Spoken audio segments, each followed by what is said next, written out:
What's up everybody, I'm Jaspreet Singh, and last weekend I flew out to Sacramento to do an interview. I had some extra time before my interview started, so I drove to a Chipotle to get some lunch. Now I'm driving to the Chipotle, and right in front of the Chipotle is a grocery store in the same parking lot, and there was a lady standing there with two little kids who I assume were her little boys, and she had a sign where she was asking for money because she didn't have money for gas according to her sign.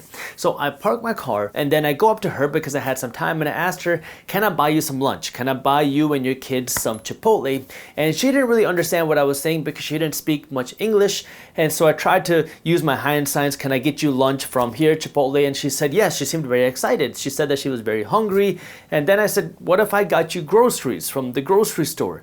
And she just lit up once she understood what I was saying. She said, I would love to get groceries. Her kids got very excited, and so that's what I did. I walked them inside the grocery store, and they were so excited to buy groceries, and this was when it really started to get to me. Because when was the last time that you got excited to be able to go to the grocery store to buy groceries? And these little kids, they were probably 5 or 6 or 7 years old, and they were literally jumping up and down that they could get things like vegetables and potatoes and some eggs and some meat, and they weren't buying alcohol, they weren't buying tobacco, it was just groceries.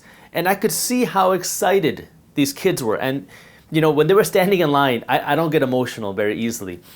I was standing there and I looked at them, and I had tears coming in my eyes. So I turned around and I just started blinking because it was crazy. It was just so sad that, you know, sometimes we take this for granted.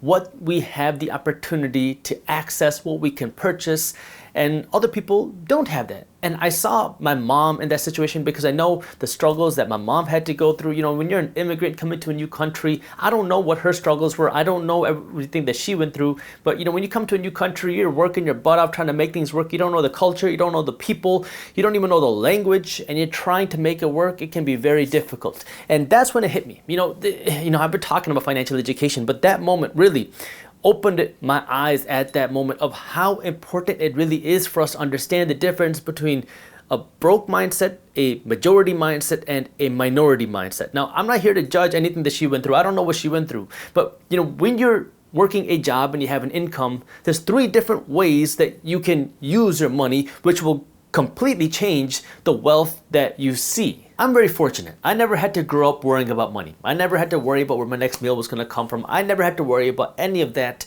But I wish that schools would teach us the basic financial education when we were in elementary school, middle school, and high school, so more of us can have this ingrained into our minds so we understand how the 1% and the 0.1% use their money, how the majority of people use their money, and then how broke people use their money, because there's a very big difference. I want to start by talking about this, but I do want to say that my purpose of this video is not to point fingers or to judge or to make you feel bad. My goal is to come from a point of education and talk about the different ways that people spend their money. That way you can understand how wealthy people spend their money, how it might be different than what you're doing right now. That way you can potentially learn from it and use it to your advantage, because most of us are never taught this. Unless you have rich parents, you're not going to probably be taught this because schools don't teach this. So I'm coming from a point of education to help expand that mindset. So broke people, you make money, and this money can come from maybe government money, maybe it could be different side hustles, maybe it's a job, but you have this income coming in, and then it's spent all on liabilities. And I'm going to also put here hope. And when I say hope, I mean these are things like lottery tickets. Maybe this is other get-rich-quick schemes because you're looking for an easy way to hit that jackpot. The interesting thing is right now we have something like 4 out of 10 Americans that don't have $400 saved up to cover a emergency. So if you have a $400 expense, 4 out of 10 Americans are gonna have to go into debt to cover that expense. But the interesting thing is that people who make under $30,000 a year in the United States are spending more than $400 a year on average on just lottery tickets alone. It's a guaranteed route to being broke. I mean, you're not gonna win the lottery. It's spending money on hope. You have a better chance of being hit by lightning than you do to win the lottery, but that's what people are doing because now you're just looking for the easy way to make some money and get rich, because many times in the situation, you don't know any other option. And then you have no money left over for your savings, and you have no money left over for your investments. So you make money, whether it's from the government or a job or a side hustle, and then it all gets spent maybe it gets spent on food, maybe it gets spent on your housing, maybe it gets spent on some liabilities like luxuries because you want to have the nice stuff, and then it gets spent on the get rich quick stuff, and then you have nothing left for yourself. I know a lot of people who own convenience stores, and the whole mindset behind convenience stores is when the first of the month or the first week of the month, when those EBT cards get refueled by the government, that's when the pop, the soda, the chips, the candy, all the junk food is gonna be sold because now people have money in their card. People are gonna go spend all that money in the first week. This is like a common trend that when somebody gets an EBT card, the whole money gets spent within the first week of getting that card, and it's all on a bunch of junk. And if you're buying it from one of these convenience stores, guess what? You're also paying a premium for it because they have to have their own markup versus going to one of the bigger stores. Now, I know every one of the people that I know who owns a convenience store is gonna hate me for saying this, but this is the reality. So much money gets spent on unnecessary junk liabilities where you can start turning this around. The way it works for the majority of people is a little bit different. Now, this is what people typically call the middle class, maybe even the upper middle class, where now you work a good job, you're putting some money aside for investments, and you think you're doing everything right to become wealthy, but there's always gonna be a limit. So the way it works here is you go out and get a job. So you probably went to college, you have some degree, you went out and you got a job, and now you're working to climb the corporate ladder. As soon as you get paid, you pay your taxes, and then you go out and you spend money on liabilities. I don't know why I wrote LA, but we'll call it liabilities. And then whatever's left, you will save, and you probably have some investments with a 401k or an IRA or something similar. In this situation, you have one stream of income, which is a job, which is what we're all taught to do. We go to school to get a job. That's what we're taught. But that also means that you're just one step away from being broke. Because now if your company goes under, or if you get fired, or if you can't work anymore because you get injured, well, now you lose a stream of income, and now you have no income to fund the rest of your lifestyle.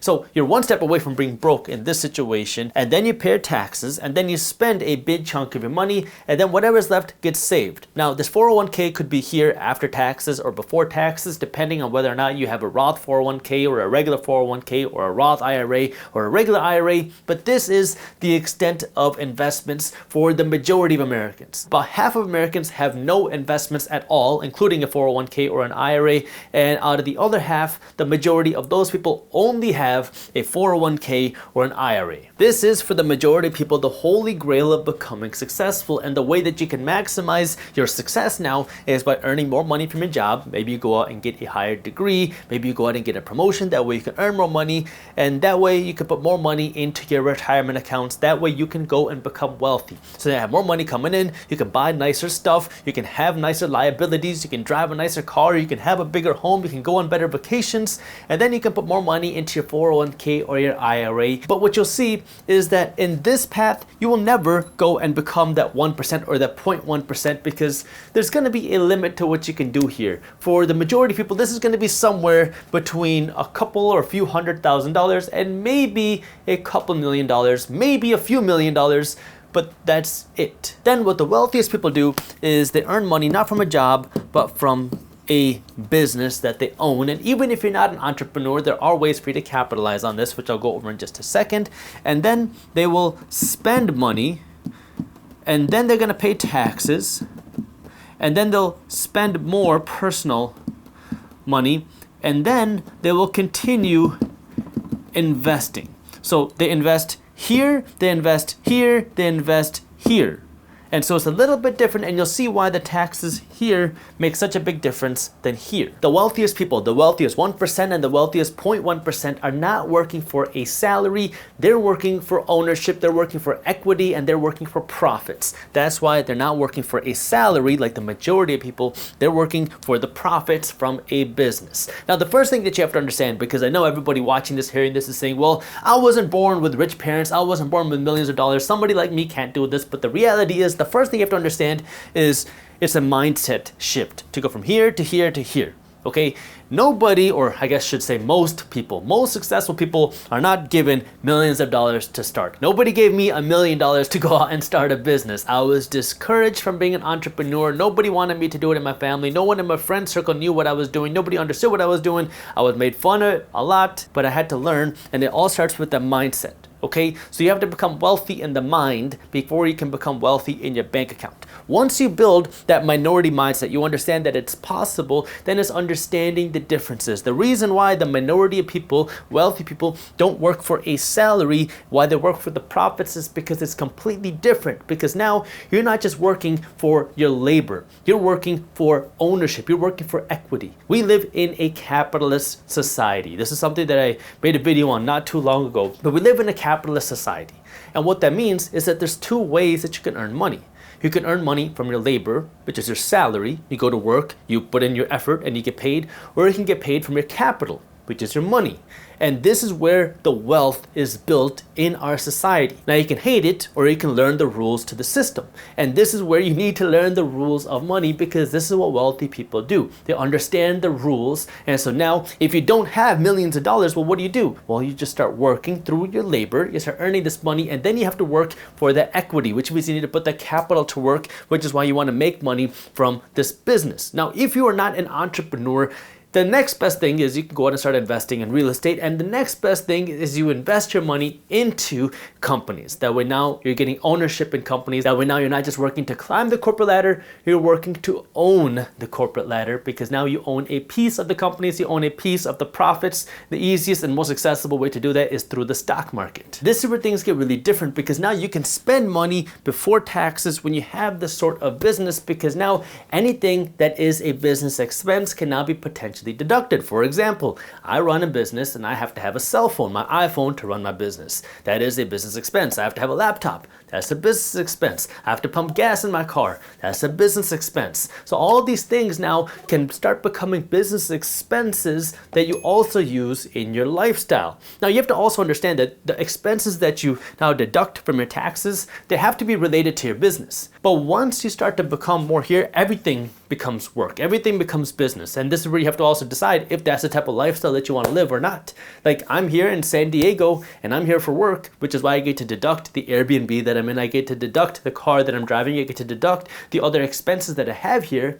But I get to explore sunny San Diego while I'm doing my work. For the majority of people, these expenses that I just talked about are after-tax expenses. If you want to get a phone, you want to get a car, you want to get any of these expenses, you want to travel, well, that has to be after-tax dollars. So you make money, you pay taxes, and then you can only spend what's left. Well, if you have your own business, if you create your own income, you can flip it, because now you earn money, and if you can spend that money in a way that's going to benefit the business, and this is very helpful here to have a good tax advisor and a tax accountant to help you with this, because there's a lot of rules and regulations, but it's all a game. You want to ask the right questions of how it can be deductible, not what is deductible. It's how can you make it deductible. Once you do that, now you can spend money, and then you only pay taxes on whatever's left. Here, you pay taxes and then you spend whatever's left. Here, you spend your money and pay taxes on whatever's left. And the goal here is when you're spending this money, that it's going to be working to make you even more money. Here, I'm in San Diego and I'm working, but guess what? I'm also meeting with a lot of business people, and I'm making a lot of networks, and I'm making new business opportunities,